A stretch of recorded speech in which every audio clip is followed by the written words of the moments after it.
Bienvenidos a Kaiser Report. Soy Max Kaiser. ¿Sí? Seguimos en Florida, esta vez desde Pensacola. ¿Verdad, Stacy? Sí, Max, estamos en Pensacola, pero anoche estuvimos en Miami. Estuvimos dando un paseo por la playa hablando de un nuevo titular que afirmaba que el sur de Florida es la cuna, la capital del fraude número 1 de Estados Unidos. Hablamos del fraude de Medicare, del fraude fiscal. Florida alberga todo tipo de delitos. También estuvimos comentando un nuevo estudio de la Universidad de Siracusa que muestra que se ha producido un descenso del 30% en los procedimientos contra delitos de cuello blanco en el Departamento de Justicia. Son los bancos que cometen estos delitos y no se les está acusando de nada. Sin embargo, tal y como afirma el Departamento de Justicia de Estados Unidos, son el epicentro del fraude aquí en el sur de Florida, incluyendo Miami y Dade. Estuvimos hablando de todo esto con Reggie Middleton. No estaba previsto, pero nos lo encontramos por la playa mientras paseábamos. Es un conocido invitado de Kaiser Report. Así es, de repente Reggie Middleton apareció en la playa como un tritón recién salido del mar. Allí estaba él, Reggie Middleton, colosal. Y esto es lo que nos contó. Bienvenidos a Kaiser Report, soy Max Kaiser. Efectivamente, seguimos en Miami. Me estoy integrando muy bien, Stacy. He comprado algunas bebidas y después voy a preparar unos martinis en la playa por si los necesitas, o quizás una piña colada. Aunque claro, necesitamos un plátano para preparar algo tan rico. Estamos preparados para irnos de fiesta aquí en Miami. Pero antes, Stacy, háblanos de lo que está pasando en las noticias de Kaiser Report. Tras tu entrevista con Steve Dybert, estuve investigando la situación real de la corrupción aquí en Miami a raíz de un titular que decía así: el sur de Florida es la capital del fraude organizado de Estados Unidos. Miami. ¿Necesitas un carnet de identidad falso? ¿Una devolución de impuestos fraudulenta? ¿Dinero del seguro por un accidente de auto falso? Florida puede tener justo lo que buscas. Sí, por supuesto. Florida es famosa por eso. La naturaleza caótica del orden público, la avaricia de ciertas clases marginales de los bajos fondos y las minucias de las estafas cotidianas. No hablamos tanto de grandes estafas, sino de los estafadores cotidianos que cometen pequeños fraudes a diario. Sí, los estafadores cotidianos. Y hablamos de pequeños fraudes. Por cierto, estamos caminando por la playa. Esto es South Beach. Estamos más o menos hacia la mitad y nos estamos dirigiendo hacia la parte sur. Y de ahí iremos al muelle donde nos está esperando nuestro invitado, Steve Dybert. Bueno, ese otro señor es un amigo nuestro que está un poco loco. Pero hablábamos del fraude, de esas pequeñas estafas que tienen lugar aquí. Durante la última década, los 3 condados más poblados de Florida del Sur, Miami-Dade, Broward y Palm Beach, han dejado de ser conocidos por los tradicionales tiroteos por drogas al estilo Miami Vice. Y se han hecho famosos por los estafadores que roban cientos de millones al gobierno, a los bancos y a los ciudadanos mediante una computadora, el robo de identidades y los procedimientos médicos falsos. Bueno, los delitos evolucionan igual que la especie humana evoluciona. Aquella época ostentosa de los 80 con las bandas que corrían a toda mecha, las drogas y el dinero procedente de la droga ya no está de moda. Ahora se lleva más el fraude médico y los timadores. Sí, el fraude que se comete aquí es un fraude menor y de esto precisamente es de lo que hablaremos hoy. Tenemos que tener en cuenta que... Pero bueno, Reggie Middleton menuda sorpresa. es uno de los invitados habituales de Kaiser Report. Es fantástico. Sí, venga aquí, nos gustaría hablar con usted. Sí, necesitamos algunas opiniones de Reggie Middleton. ¡Qué bien! Por supuesto, hablemos. ¿Cómo están? Sí, porque es una invitación natural y Vamos a espontánea a Kaiser entrevistarle. Report. De hecho, ve nuestro programa. Espontáneo. Muy bien. Reggie, estábamos hablando... Bueno, ¿tiene un par de minutos para charlar con nosotros? Fenomenal. Bueno, Reggie Middleton, en primer lugar, creo que le hemos pillado descansando en la playa. Sí. ¿De descanso en la playa? Fantástico. Pues hoy estamos hablando del fraude en Miami. Como bien sabrá, hablamos constantemente del fraude en Nueva York, de los bancos centrales, etc. Sin embargo, aquí en Miami hablamos de delitos a pequeña escala, una corrupción más callejera y al por menor. ¿Conoce casos así? ¿Es consciente de esto? Nosotros siempre hablamos de los peces gordos que cometen delitos, pero ahora nos referimos más bien a las pequeñas fechorías por un centavo. ¿Conoce casos así? Bueno, no estoy especialmente familiarizado con el mercado de Miami y Florida. pero sí conozco los fraudes inmobiliarios y los fraudes hipotecarios, especialmente en condominios o especulación con casas que en realidad no existen, etc. Todo eso empezó en el año 2005, durante la época del crédito. A partir de ahí no conozco en profundidad la situación. Sí, pero muchas de las garantías con respaldo hipotecario que se revendían en Wall Street tenían la hipoteca aquí en Florida, así que... Sí, en teoría. Un derivado de un derivado de un derivado de ese edificio que está cerca de... Respaldado por arena de la playa y por una duna y por una coctelera. Hablábamos también de los distintos titulares que hemos encontrado sobre Florida. Uno de ellos habla de un informe que afirma que el sur de Florida es la zona más fraudulenta de Estados Unidos. Tienen el mayor número de acusados por fraude, pero también hemos encontrado otro titular que dice que, según la Universidad de Siracusa, los procedimientos judiciales contra delitos de cuello blanco en Estados Unidos alcanzan su mínimo en 20 años. Así que se están dedicando a perseguir a todos estos estafadores. Por ejemplo, detuvieron a un señor que se declaró culpable. Era un farmacéutico que había defraudado 1,8 millones de dólares a Medicare. Pero, Reggie, ¿qué le parece esta nueva tendencia que indica que los procedimientos judiciales contra delitos de cuello blanco se han reducido un 30% desde la era de Bill Clinton? De hecho, los acuerdos de encausamiento diferido eran algo anecdótico hasta el año 2003 y ahora en el 40% de los casos vemos cómo los banqueros se libran del juicio. Así que obviamente están persiguiendo a delincuentes como el farmacéutico, que estafó 1,8 millones, pero no están persiguiendo al tipo que le roba 1,8 billones al gobierno de Estados Unidos. Bueno, al contribuyente estadounidense, en realidad. Bueno, creo que no tengo nada que añadir. ¿Le has hecho alguna pregunta?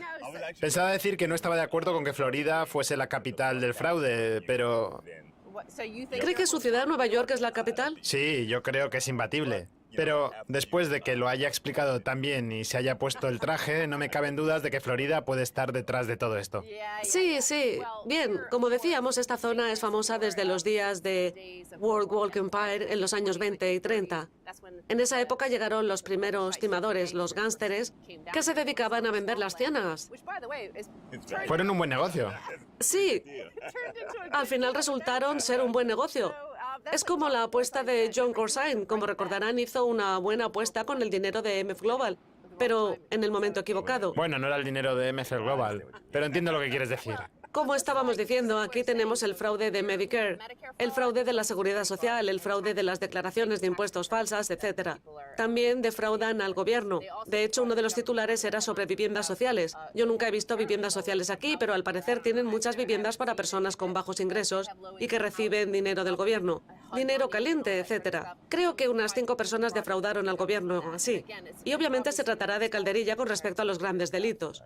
Sí, conozco los fraudes hipotecarios, ya que este tipo de delito era muy común durante la época del crédito fácil. Creo que dejaron que la burbuja se hinchase cada vez más y al final, cuando el mercado se desplomó, la gente empezó a salir perjudicada. El problema es que estas situaciones se detectan demasiado tarde. Lo ideal sería que los mercados se calmasen antes de que el daño estuviera ya hecho. ¿Se aplicó algún tipo de reforma para evitar que esto volviera a pasar? Sinceramente, no lo sé, porque, como ya le he dicho, no sigo de cerca lo que pasa en Florida. De hecho, vengo aquí para relajarme. Pero sí lo recuerdo porque conocía a muchas personas que tenían barcos en marina y durante los años 2005 y 2008, la mitad de ellos estaba en el sector inmobiliario. Estaba claro que la cosa no iba a acabar nada bien en Florida. Utilizaban lo mismo que yo señalaba, la grúa que se encargaba de determinar un índice de construcción. Sí, es lo mismo que sucedió en Tailandia a finales de los años 90. Había muchísimas grúas construyendo y de repente el mercado inmobiliario se derrumbó. Así que sí, podemos ver las enormes grúas y los índices de desarrollo en zonas como Florida, South Beach, Miami Beach, etc. Y obviamente hay beneficios. Bueno, sería una pena que nos hubiésemos encontrado de repente en la playa y no hacerle algunas preguntas sobre los mercados en general.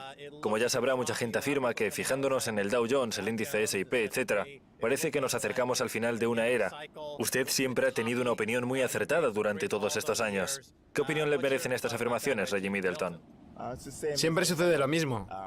Las últimas veces que nos hemos visto también fue de casualidad, porque yo me presenté en Londres. Dije que se iba a producir una corrección este año, previsiblemente. Y así tiene que ser, casi seguro. Tanto desde una perspectiva fundamental como desde la perspectiva de los mercados globales. Los ingresos económicos están empezando a disminuir. Desde un punto de vista macroeconómico, la situación tiene muy mala pinta. Fíjese en el caso griego y en todas las quejas que está recibiendo Grecia. Parece que la gente se olvida de que la única solución que se le está ofreciendo a Grecia es que se endeude más para pagar la deuda que tiene para pagar más deuda adicional. Grecia se encuentra en la misma situación que muchos otros estados. Sin embargo, el gran riesgo aquí sería que Grecia incumpla el pago de la deuda o se retire de manera significativa y que luego tenga problemas para sobrevivir. Ese sería el final del eurojuego. Pero Puerto Rico se declaró en bancarrota y sigue siendo parte de Estados Unidos. Forma parte de una moneda única, del dólar, más o menos. Y parecía poco probable que pudiera seguir adelante. ¿Por qué no puede Grecia hacer lo mismo y no pagar la deuda? Sí, podrían incumplir el pago de la deuda en euros, pero el resto de los estados miembros... Me niego a llamarlos naciones soberanas, porque en la eurozona no creo que pueda haber naciones soberanas si no existe un verdadero control de la economía desde el punto de vista de los bancos centrales. Hace un par de años usted estuvo muy acertado al decir que los bancos franceses y el resto de bancos de Europa eran bastante frágiles, dicho de manera suave. Una de las grandes contrapartes o acreedores de la eurozona sería el Deutsche Bank. Este banco tiene el mayor valor en productos derivados de todo el mundo, más de 100 billones de dólares en derivados. Diría que una de las razones por las que se quiere mantener a Grecia a flote, con todos estos acuerdos fraudulentos, estas estafas, estos negocios de poca monta al estilo de las ciénagas de Miami, ¿es para que el Deutsche Bank siga siendo solvente? Bueno, el Deutsche Bank no es el único banco. Estoy bastante seguro de que están intentando proteger al Deutsche Bank, pero se trata de un banco con un alto grado de apalancamiento. Pero como decía, no son los únicos. Por otro lado, tenemos a los acreedores. Creo que los gerentes de activos y las aseguradoras, por definición, tendrán problemas. Las aseguradoras poseen principalmente una renta fija en sus carteras y así es como pretenden saldar las futuras demandas o reclamaciones. Así que estas carteras de renta fija serán muy importantes si se producen impagos o un único impago que el inversor pueda utilizar para que se evalúe junto con el resto de la cartera. Muy bien. Bueno, ten cuidado ahora con la ducha, no vaya a darse en la cabeza. Para nosotros, es hora de la fiesta. Sí, de hecho, como sabrás, esta es la segunda ciudad de Estados Unidos en cuanto a empresas de nueva creación. Así que hay más emprendedores aquí que incluso en San José.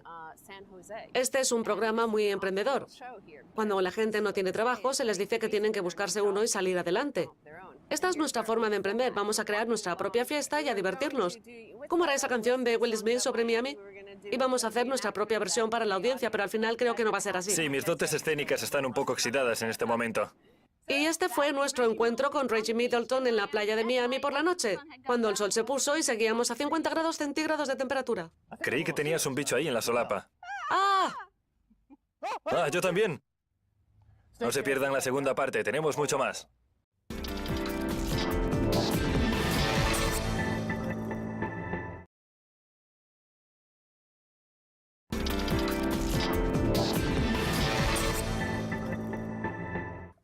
Soy Max Kaiser, bienvenidos de nuevo a Kaiser Report. Es hora de volver a hablar con Steve Dibert, de mfimiami.com. Steve, bienvenido de nuevo a Kaiser Report. Gracias, Max. Gracias por invitarme. Bienvenido a Miami. Muy bien. Steve, vamos a retomarlo donde lo dejamos. En el programa anterior estuvimos hablando de Grecia. Usted tiene que lidiar con los banqueros constantemente. Es un negociador y ha ganado muchos casos. En su opinión, ¿qué debería haber hecho Grecia? ¿Qué hicieron bien y qué hicieron mal?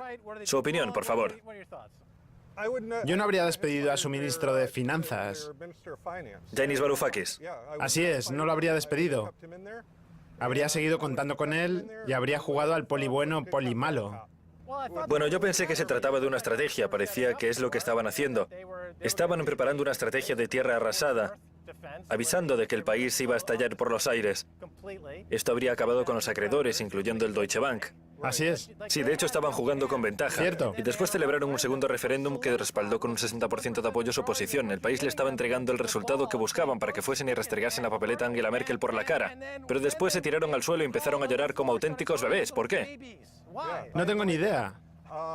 Si yo fuese griego, y de hecho tengo a varios amigos en Grecia, estaría votando para echar a patadas al gobierno. Sí, pero detrás de ellos viene Amanecer Dorado, los malditos nazis. Sí. ¿Eso es lo que Alemania quiere? Quizás sí. Bueno, yo no iría tan lejos, pero sí es cierto que están tratando de dominar Europa otra vez. ¿Qué pruebas tiene de eso? Bueno, las encontramos si retrocedemos en la historia del euro, en su formación a principios de los años 90. En aquel entonces tenían ya un control absoluto sobre las políticas monetarias porque su economía era muy grande. De hecho, es tan grande porque las fuerzas aliadas les perdonaron la deuda de guerra. En realidad, si hiciésemos el cálculo, tras la tasa de inflación de 2015 en dólares, estaríamos hablando de una deuda 4 veces mayor que la deuda que Grecia ha contraído con la Unión Europea. Pero volvamos a Estados Unidos por un momento, porque aquí en Miami, en la zona de Miami Beach, se avecina un gran cambio en el escenario comercial con la normalización de las relaciones con Cuba. La industria turística de Miami ya está en estado de alerta. Creen que pueden perder parte del negocio. Esa ha sido la primera reacción, aunque quizás están exagerando. Pero en su opinión, usted que trabaja aquí, ¿cómo cree que esto va a transformar la situación, Steve? Es una pregunta interesante porque en realidad no lo sé. ¿Ha visto algún indicio, algún cambio preliminar en el funcionamiento de los negocios de aquí? ¿O es aún demasiado pronto? Es demasiado pronto, pero una de las ventajas es que podré comprar puros cubanos de nuevo. Cierto. Y ¿sabe qué? Pero los puros tienen ese aire de exclusividad y singularidad, por eso los precios son tan altos. ¿Está pensando en vender en corto puros cubanos ahora que el mercado puede verse inundado de cohibas y que el precio puede ir desde los $40 cada puro en cualquier calle de Nueva York hasta los $2 o $3 si los compras en La Habana? Yo crecí en Detroit, así que lo único que teníamos que hacer era cruzar el río hasta Canadá y comprarlos allí. Así que para mí no es un producto tan exclusivo. Sí, en Canadá también se puede comprar piel de castor, discos de hockey y cerveza. Así es. Además, Detroit es una ciudad postindustrial. Eso es lo que pasa cuando se permite que el capitalismo campe a sus anchas con un modelo libertario que la lleva a la autodestrucción, a comerse sus propias semillas de maíz y a acabar con la basura. ¿Es ahí donde va a acabar Grecia? Sí, ya sé que estoy dando vueltas, pero cerremos el círculo con Grecia por un momento. ¿Está Grecia por delante de Detroit? A lo que se refiere en un desplome total postindustrial. Me parece que sí. Ahora mismo lo que estamos viendo en Detroit es que las empresas privadas están interviniendo, asumiendo funciones básicas. Es lo que yo llamo el escenario Robocop. Es como en la película Robocop de 1987, cuando una gran empresa interviene y toma el control de la policía. Eso es lo que está sucediendo ahora mismo en Detroit, por culpa de personas como Dan Gilbert, el dueño de Quicken Loans. Esta empresa tiene cámaras de seguridad en todo el centro de Detroit. No puedes moverte por el centro de Detroit en un radio de 3 millas sin que Dan Gilbert te observe. De acuerdo, existe una situación parecida en Londres en este momento. Es la capital mundial de los sistemas de vigilancia CCTV. Ya han externalizado y privatizado toda la seguridad a contratistas privados y también están intentando lograr acuerdos comerciales a nivel mundial como la ATCI, la Asociación Transatlántica para el Comercio y la Inversión, que permiten entregar la soberanía del país a las distintas empresas. Así que para poner todo esto en contexto, usted decía que en Detroit existe un estado corporativo. Las empresas se dedican a intervenir y practican una forma de eutanasia financiera o eugenesia financiera. Están acabando con la población local para cumplir con la agenda corporativa. Esto lo vemos en Grecia y posiblemente también en Reino Unido. En el futuro Grecia estará dominada por Alemania, mucho más de lo que ya lo estuvo durante la Segunda Guerra Mundial. Pero sin duda lo peor de los alemanes es que vayas donde vayas, los mejores puestos en la playa están siempre ocupados por alemanes. Vienen a la playa muy temprano y cogen siempre los mejores sitios. Es algo Sí. que me molesta muchísimo. Vayas donde vayas, ahí están. Sí, no puedes ni dormir, no te Nada, puedes no ni te puedes relajar. dormir. Tienes que levantarte a las 4:30 y llegar a la playa y ocupar un sitio, porque... Aquí también pasa lo mismo. Claro, es lo que estoy diciendo. ¿Sucede lo mismo aquí Sí, también? sí. Si conduces por la costa a las 6 de la mañana, a los únicos a los que vas a ver en la playa es a los alemanes. Bueno, eso demuestra mi afirmación. Es indignante. Es... terrible. Lo es. Vale, ya dejamos de criticar a los alemanes. Volvamos a uno de los temas realmente importantes. El Departamento de Justicia ha publicado un informe recientemente en el que se indica que se ha producido un gran descenso en el número de procedimientos y de investigaciones sobre delitos de cuello blanco y corbata. Háblenos de esto. En mi opinión resulta increíble. ¿Qué le parece? No creo que sea así. Creo que es al contrario. Creo que en muchos casos no se registran. ¿A qué se refiere? Explíquenoslo. Bueno, ahora mismo estoy llevando un caso penal. No puedo darle los detalles, pero le puedo decir que sucede algo muy raro con el Departamento de Justicia. Cada vez que el Departamento de Justicia imputa o detiene a alguien, exhiben la noticia en todos los titulares. En el caso de este cliente particular, no están haciendo nada de esto. No han dicho ni una palabra, ni la van a decir. Y creo que en parte es porque yo llevo el caso y tengo acceso a ciertas personas en los medios de comunicación. No quieren exhibir este expediente y exponer el fondo del caso, así que lo ocultan. También nos mienten constantemente cuando, por ejemplo, intentan sacarle a alguien 10.000 o 20.000 dólares. No es una noticia que puedan poner en los titulares. Cuando la gente lo vea, le dará totalmente igual. Preferirán volver a Facebook o a Bailando con las Estrellas. Les da igual. O sea que los ciudadanos estadounidenses están siendo estafados. Así es. Y en muchos casos, los departamentos de fideicomisos están actuando como los sicarios mafiosos de los bancos. Por supuesto, vivimos en una cleptocracia, en una corporatocracia, cualquier cosa lamentable que podamos imaginar. Sin embargo, de vez en cuando los mercados intervienen y restauran el equilibrio. Es decir, se produce un desplome. Y tanto en el mercado inmobiliario europeo como en el mercado de aquí, tras el frenazo de 2008, se está gestando otra burbuja. Los brasileños han entrado en el mercado con mucho dinero y ahora hemos visto cómo el mercado brasileño está en caída. Se está desplomando. ¿Cree que el mercado inmobiliario de aquí también está tocando techo? ¿Ve algún indicio? Sí, así es. Desde el año 2011, el precio de la vivienda ha aumentado probablemente a un ritmo del 20% al año. Así que, según se calcula, estaríamos en niveles parecidos a los de los años 2006 y 2007. No se han alcanzado los niveles cumbre de 2004 y 2005, pero se cree que en los próximos 18 meses se alcanzarán esos límites.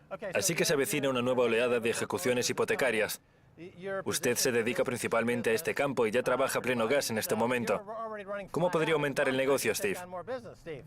Bueno, en realidad, creemos que la próxima gran oleada no serán hipotecas como tal, sino modificaciones hipotecarias que se hicieron hace 3, 4 o 5 años.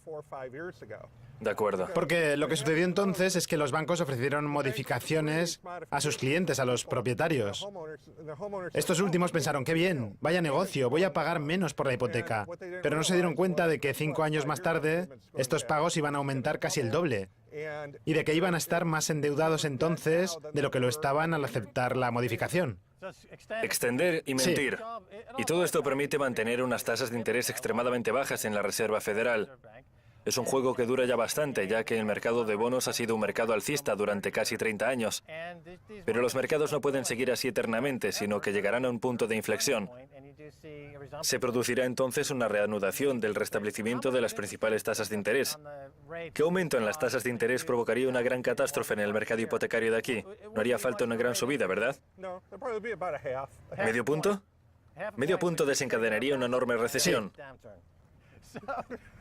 Bueno, si eso es cierto, podemos decir que se avecina una nueva recesión. Y una vez más, parece que va a ser peor que la anterior. Seguramente sí. Lo que van a hacer es utilizar lo que saben que funciona. Utilizarán a todas las personas que contrataron créditos preferenciales y los obligarán a refinanciarlos en créditos de alto riesgo para conseguir que el mercado inmobiliario siga funcionando tal y como hicieron tras el 11 de septiembre.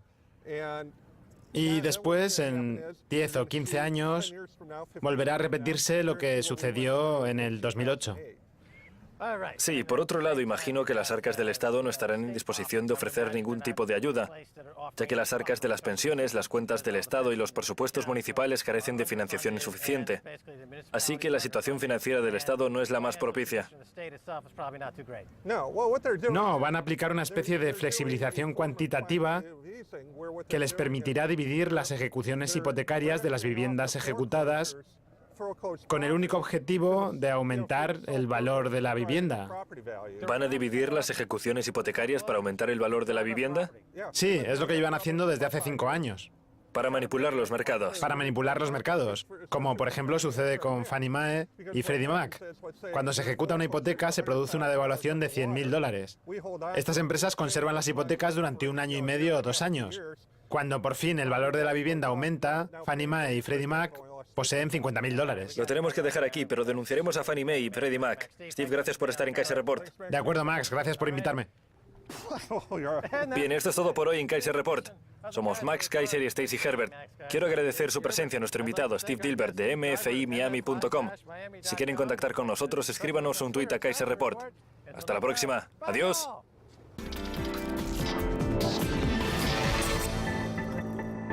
Estaba él, Reggie Middleton, colosal, y esto es lo que nos contó.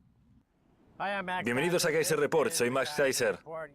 Efectivamente, seguimos en Miami. Me estoy integrando muy bien, Stacy. He comprado algunas bebidas y después voy a preparar unos martinis en la playa por si los necesitas, o quizás una piña colada. Aunque claro, necesitamos un plátano para preparar algo tan rico.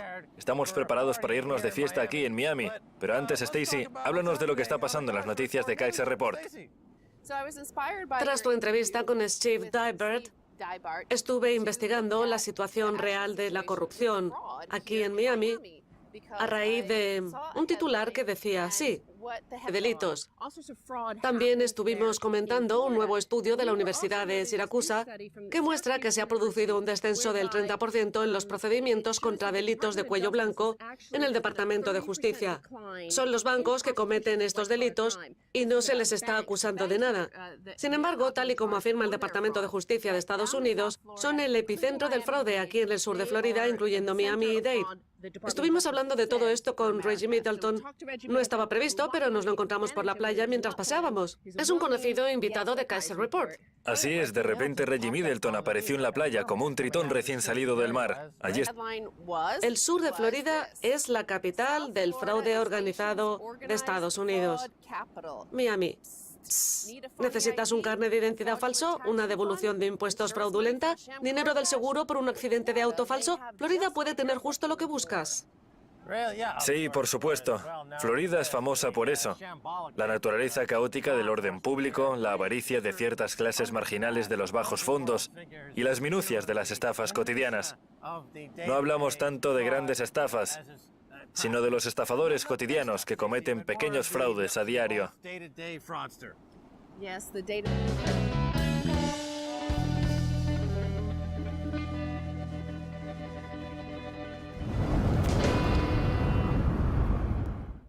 Bienvenidos a Kaiser Report, soy Max Kaiser.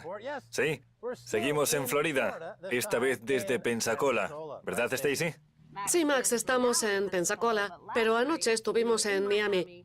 Estuvimos dando un paseo por la playa hablando de un nuevo titular que afirmaba que el sur de Florida es la cuna, la capital del fraude número 1 de Estados Unidos. Hablamos del fraude de Medicare, del fraude fiscal. Florida alberga todo tipo de